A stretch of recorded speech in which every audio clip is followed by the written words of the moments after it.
Après avoir détaillé les tendinopathies calcanéennes et les fasciopathies plantaires, parlons maintenant d'autres diagnostics différentiels devant une thalalgie. Le premier diagnostic que nous évoquerons est l'épine calcanéenne, sujet épineux entre guillemets et faisant l'objet de débats depuis de nombreuses décennies. Le second diagnostic différentiel que nous évoquerons sera celui de la fracture de contrainte, ou plutôt des fractures de contrainte, nous verrons pourquoi. Le troisième diagnostic différentiel sera celui des tumeurs plus ou moins fracturées. Le quatrième sera celui de la coussinette plantaire. Enfin, nous terminerons par la neuropathie de Baxter. Nous terminerons ou presque parce que nous aimerions vous parler également de douleurs qui ne sont pas des thalalgies, qui sont plus antérieures et relèvent de la plantalgie, avec trois diagnostics différentiels dont la sémiologie est connue en imagerie et en particulier en IRM, le nœud de Henry, la thrombose des veines plantaires et de leurs branches, ainsi pour terminer que la fasciopathie plantaire latérale que nous avons déjà détaillée en partie dans le module dédié aux fascias plantaires. Commençons maintenant par l'épine calcanéenne. Quand on regarde dans la littérature, des publications sont disponibles déjà depuis les années 60. Ces épines calcanéennes correspondent à cette petite prolifération osseuse à berge relativement peu inflammatoire, non irrégulière, d'allure chronique. Cette constatation est extrêmement fréquente. La prévalence est variable selon la série, mais on parlerait de jusqu'à 20% de la population générale, avec évidemment une prévalence qui augmente avec l'âge, pouvant atteindre 55% chez les patients de plus de 60 ans. Toute la question est de savoir si cette épine calcanéenne est associée à des thalalgies, mais aussi et surtout, et c'est là qu'est le débat, si cette épine calcanéenne est une cause de thalalgie. Certaines études ont montré que dans un contexte de thalalgie, l'épine calcanéenne est fréquemment présente. Mais attention, peut-être que l'âge est un facteur confondant. Plus on est âgé, plus on a d'épine calcanéenne, mais plus on est âgé et plus on a également de thalalgie. D'où la prudence de certains auteurs qui considèrent qu'il n'existe pas plus d'épine calcanéenne chez le thalalgique que chez le non-thalalgique. Ce débat est effectivement très ancien. Regardons cette étude de Lapidus et Guidotti en 1965 qui montrait que 45% des talons sans épines étaient douloureux, tandis que 45% des épines n'étaient pas douloureuses. Une autre étude très pragmatique, ou plusieurs études très pragmatiques, consistent à se demander si l'épine est douloureuse, et pour le savoir, on l'enlève de façon exclusive. Et bien dans un certain nombre de cas, majoritaire dans certaines de ces études, le patient n'est pas voué à la guérison malgré la résection du processus épineux, et ce même sans récidive. Il est quand même relativement admis dans la pratique actuellement que ces épines ne sont pas véritablement les causes de douleur, mais que par contre la fasciite plantaire ou la fasciopathie plantaire, qui est très fréquemment associée, est elle responsable des douleurs. On le voit, épines et fasciites sont associées dans 67% des cas à 89% des cas, contre beaucoup moins dans des groupes appariés en âge. La conséquence pratique, pour de nombreux auteurs, est qu'il ne faut pas faire des radiographies à la recherche d'une épine calcanéenne, il faut faire une échographie ou une IRM à la recherche d'une fasciite plantaire dans un contexte de thalalgie. Il existe bien d'autres motifs de faire cette radiographie qui vont être détaillés dans les diapositives à venir. Pour être complet sur cette épine calcanéenne, précisons que, tout comme l'hypertrophie par souffrance du fascia plantaire, sa présence est significativement associée à une souffrance du nerf calcanéen inférieur dans le cadre d'une neuropathie de Baxter. C'est publié, c'est connu, et nous en reparlerons dans un diagnostic différentiel à venir. Parlons maintenant des bonnes raisons de faire une radiographie du calcanéus de profil, notamment dans un contexte de thalalgie. La première bonne raison de le faire est de rechercher une fracture de contrainte. Ces fractures de contrainte regroupent en fait deux entités, la fracture de stress et la fracture par insuffisance osseuse. La fracture de stress est l'apanage du sujet jeune par exemple, avec os sain mais contrainte mécanique très importante à l'occasion par exemple d'un marathon. A l'inverse, la fracture par insuffisance osseuse survient chez le sujet vieillissant avec ostéoporose, sans effort considérable. Il suffit par exemple pour une personne âgée de faire l'aller-retour au marché pour générer une fissuration d'un os fragilisé. Typiquement, au sein d'un os spongieux comme le calcanéus, les traits de fracture s'organiseront perpendiculairement à l'axe des travées spongieuses, c'est-à-dire selon un axe vertical que nous verrons dans la diapositive à venir. Au calcanéus, c'est l'axon antagoniste du tendon calcanéen et du fascia plantaire qui générerait ces contraintes mécaniques en plus de l'appui talonnier. On le sait, les radiographies sont très limitées dans le diagnostic d'une fracture de contrainte, en tout cas au stade précoce, d'où l'intérêt d'autres modalités d'imagerie, par exemple la scintigraphie, mais surtout l'IRM. Voici une radiographie du talon réalisée au mois d'août. Les douleurs persistent, la radiographie est répétée au mois de septembre. On recherchera au sein d'un os qui n'est jamais censé présenter d'autres condensations que de fines travées d'organisation oblique. Eh bien, on recherchera un invité qu'est cette bande de condensation en rappelant qu'en imagerie musculo-squelettique, toute image, linéaire ou en bande, est une fracture jusqu'à preuve du contraire. Chez ce patient, une IRM complémentaire était réalisée et permettait de rechercher la même chose, une image en bande ou linéaire, de signal faible en pondération T1 et T2, entouré d'un œdème osseux. Cet œdème n'est pas du remplacement, c'est une chute légère du signal T1 avec préservation de l'hypersignal T1 de l'os et des modifications en plage d'allure œdémateuse en pondération T2. Lorsque le trait de fracture est mal visible, lorsqu'il est par exemple noyé dans l'œdème, eh bien l'injection de gadolinium peut sensibiliser sa visualisation en rehaussant les plages œdémateuses pour favoriser le contraste et mieux voir la stricte fracture.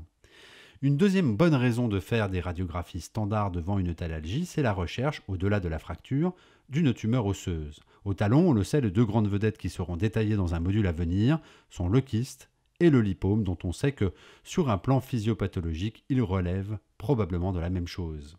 Bien sûr, on pourra rechercher une tumeur d'autre nature, agressive par exemple. Voici l'exemple d'un patient porteur d'une thalalgie depuis 3 semaines. Lorsqu'on fait une radiographie, on voit une lacune au sein du calcanéus. Un scanner complémentaire confirmera l'existence d'une ostéolyse à contour géographique, à berge légèrement condensée, avec présence d'une petite fissuration corticale expliquant manifestement par cette fracture pathologique la survenue de la thalalgie. En IRM, on confirmait la composante parfaitement liquidienne de cette image, dont la nature était un kyste osseux essentiel, avec présence d'un niveau liquide vraisemblablement lié à un petit saignement du fait de la fracture, en rappelant ici très brièvement, mais ça n'est pas l'objet de ce module, qu'un niveau liquide au sein d'une tumeur osseuse n'est absolument pas pathognomonique d'un kyste osseux anévrismal. Il existe un grand nombre d'autres causes tout à fait bénignes comme ce kyste osseux essentiel. Voici une autre tumeur tirée de la littérature. Il s'agissait ici d'un ostéosarcome détecté devant une thalalgie chronique. Un autre diagnostic différentiel à connaître est celui de la coussinite plantaire. Sur un plan clinique, les douleurs sont un peu plus postérieures sur le talon que la classique et fréquente fasciopathie plantaire dont nous avons montré la localisation très caractéristique et plutôt médiale sur le talon. Il existe au sein de la peau du talon un appareil fibreux perpendiculaire solidement fixé à l'os et au périoste et qui garantit une certaine stabilité lors de l'appui talonnier. Sur un plan histologique, l'architecture de la peau du talon est bien connue, faite de travées fibreuses entre lesquelles se trouvent des lobules graisseux. Ces travées sont fermement ancrées sur l'os et le périoste qu'elles connectent en surface avec la peau. La constitution de cet appareil fibreux, bien visible en pondération T1, un peu moins visible sous forme de ces travées fines en hypersignal en T2, garantit une certaine stabilité de la peau du talon lors de l'appui talonnier. Au-delà de cette stabilité, c'est également un système d'amortissement non négligeable des chocs. Il existe en fait deux contextes pour léser ce coussinet plantaire. Le premier est classique et bien connu, c'est le contexte aigu avec un impact ou une chute, un patient qui saute d'un mur et vient tasser la peau et les structures fibreuses de ce talon, favorisant ce que l'on appelle cette coussinite plantaire.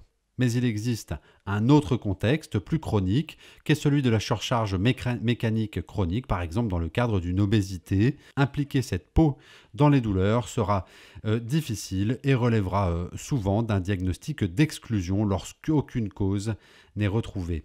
Ce sera d'autant plus un diagnostic d'exclusion en IRM ou en échographie qu'à l'état normal chez le patient actif, professionnellement, sportivement, ou légèrement corpulent, eh bien ce coussinet plantaire peut vivre et être le siège de remaniements entre guillemets œdémateux avec présence de petites plages œdémateuses parfaitement physiologiques. Ceci a fait également l'objet de publications. Cet aspect physiologique est banal, pseudo-œdémateux sur d'autres points d'appui comme l'articulation métatarso-phalangienne du 5e rayon. Ainsi, il est difficile en IRM d'affirmer l'existence d'une réelle coussinite, sauf cas un peu exubérants dans lesquels, avec un contexte clinique compatible, par exemple une chute avec réception sur les talons extrêmement douloureuse sans fracture du calcanéus pour autant, eh bien dans ce contexte, on pourra retenir ces modifications ici effectivement un peu exubérantes, d'une hypertrophie des réticulations perpendiculaires en pondération T1 avec modification œdémateuse bien visible dans un plan sagittal ou un plan coronal. On notait également une hypertrophie de cette fine couche profonde conjonctive de la peau qui ancre cet appareil rétinaculaire à l'os et au périoste sous-jacent. Dans ce contexte, avec un tableau clinique et une histoire compatible, eh bien le diagnostic de coussinite plantaire pouvait être proposé sur les données de l'IRM. Dans un contexte plus chronique, par exemple d'obésité ou de surcharge mécanique, eh bien il faudra être attentif et être certain qu'on exclut bien toute autre cause, à commencer par la fasciopathie plantaire mécanique. Pour être complet sur ces modifications de la peau du talon, précisons que comme tout point d'appui au pied, MTP1, MTP5 et talon, eh bien chez le patient porteur de polyarthrite rhumatoïde peuvent survenir des nodules rhumatoïdes. On les rencontre dans 20% des patients porteurs de cette maladie.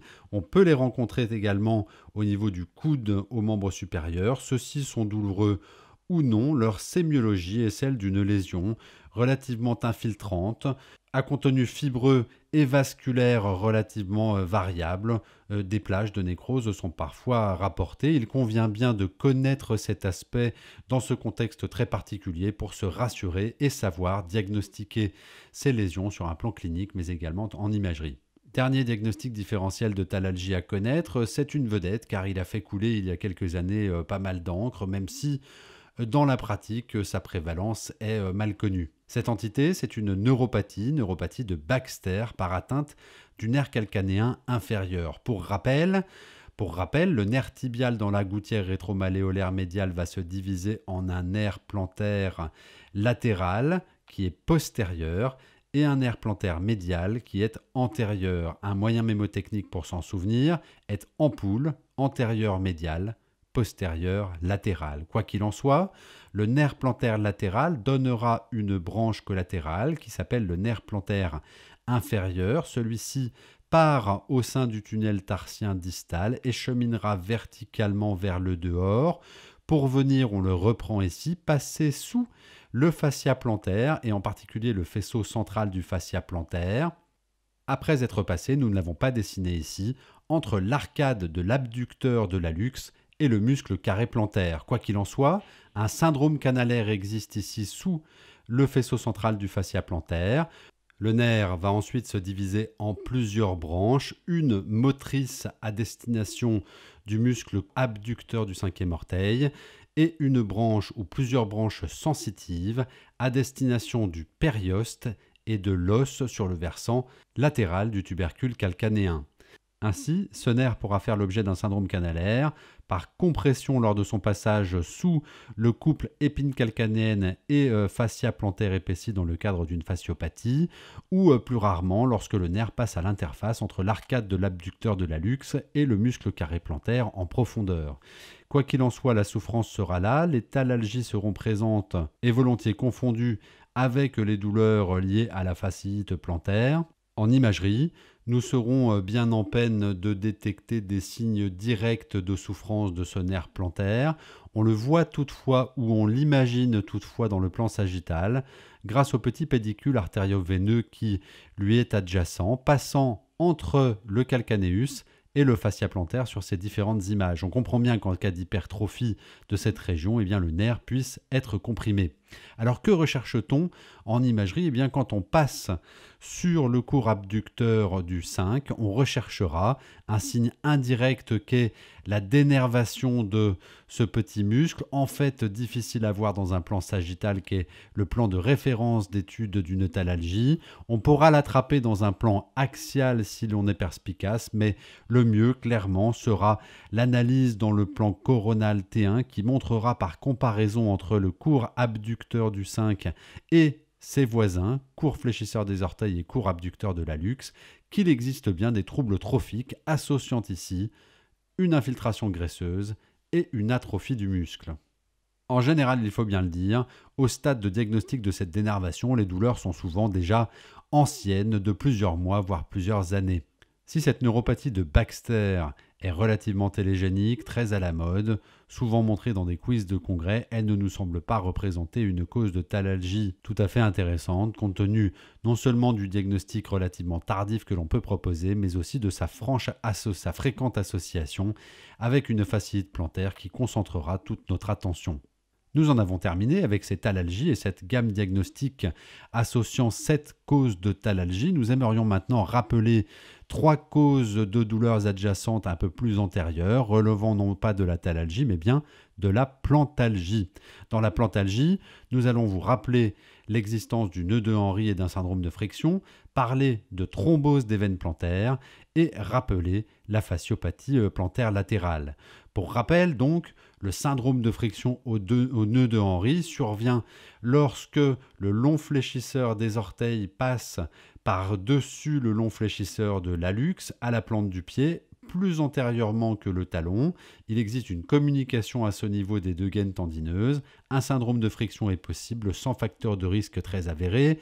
Un case series publié sur le sujet de 3 cas évoquait une patiente de 25 ans, un patient d'âge intermédiaire et une patiente de 70 ans, sans facteur de risque tout à fait retrouvé. Lorsqu'on recherchait ces modifications sur une IRM conventionnelle, même si l'article est ancien, eh bien, il n'existait pas de signe permettant d'affirmer la présence d'un syndrome de friction. Les chirurgiens avaient opéré sur les seules données de la clinique et il semblerait, mais il n'existe pas beaucoup de littérature sur le sujet, que l'injection de gadolinium puisse, comme dans ce cas montré par Franck Lapeg et qu'il a eu la gentillesse de nous donner, puisse montrer que l'injection sensibilise grandement le diagnostic de ce syndrome de friction. La seconde cause de plantalgie à connaître est la thrombose des veines plantaires. Pour rappel, des veines et des artères accompagnent les pédicules plantaires médiales et latérales que nous avons décrits précédemment, branches du nerf tibial. Ces veines cheminent de façon satellite avec les nerfs sur la plante du pied, puis convergeront à travers le tunnel tarsien, distal puis proximal, en position rétromalléolaire médiale. Ces petites veines peuvent faire l'objet de thromboses de la même manière que des phlébites surviennent, en position profonde ou plus superficielle au sein de la jambe. Les patients présenteront alors une plantalgie, un peu plus antérieure, différente de la thalalgie, d'horaire inflammatoire dans certains cas, avec, et c'est intéressant dans notre expérience, un comblement œdémateux de la gouttière rétromalléolaire médiale qui peut évoquer en première instance une ténosynovite du tendon tibial postérieur. Néanmoins, le patient montre également sa plante du pied et décrit une douleur très importante sous le pied, à la marche. C'est un signe qui doit retenir notre attention. Bien sûr, devant ce diagnostic, il faudra savoir rechercher, en particulier en dehors du contexte post-opératoire, d'éventuelles thrombophilies ou contexte paranéoplasique. Alors comment identifier ces thromboses en IRM ? Eh bien, en ayant la sagacité d'identifier une zone relativement œdémateuse au sein de laquelle se trouve bien un petit cordon comme on les connaît bien en échographie Doppler, ici sur le pédicule calcanéen inférieur que nous venons de détailler dans la neuropathie de Baxter et qui chemine au contact de la face inférieure du calcanéus et en profondeur du fascia plantaire. Cette sémiologie sera donc celle d'un cordon veineux, détectable dans sa longueur, identifiable lorsqu'on le saucissonne dans un plan sagittal ici, et on le reconnaîtra en surface du carré plantaire, en direction des pédicules plantaires latérales au sein du tunnel tarsien distal. L'œdème périphérique au stade aigu va bien sûr attirer notre attention et nous aider. Bien entendu, devant cette image, une confirmation est requise en échographie avec cette très forte spécificité, non montrée ici à travers une vidéo, de l'absence de compressibilité du cordon intraveineux signant le diagnostic de phlébite. Pour terminer, nous remontrerons à travers une diapositive cette entité de la fasciopathie plantaire latérale par souffrance du bras latéral du faisceau latéral du fascia plantaire à son insertion sur la face inférieure, c'est une vue inférieure, de la base du 5e métatarsien. Une description très intéressante a été faite dans un article récent de la JR. Voici notre expérience avec un cas dans lequel les images, malgré une qualité de l'IRM tout à fait satisfaisante, étaient beaucoup moins typiques que ne veut le faire croire cet article, avec des modifications en fait extrêmement discrètes, peut-être de petites modifications intra et autour de cette insertion du fascia plantaire. Une corrélation en échographie nous a permis de montrer des modifications hypoéchogènes caractéristiques avec une douleur exquise à l'appui sur la sonde. Le premier point fort à retenir de ce module est que la tendinopathie calcanéenne et la fasciite plantaire ou fasciopathie plantaire représentent de loin les deux causes principales de thalalgie. Le second point fort à retenir de ce module est que diverses causes plus rares de thalalgie peuvent se rencontrer et justifient pour certaines d'entre elles, fractures et tumeurs notamment, la réalisation préalable à l'IRM de radiographie. Le troisième point fort à retenir est que la plantalgie, qui siège un peu plus antérieurement sur la voûte plantaire que la thalalgie, relève de causes également rares, mais à connaître car elles sont reconnaissables par l'imagerie.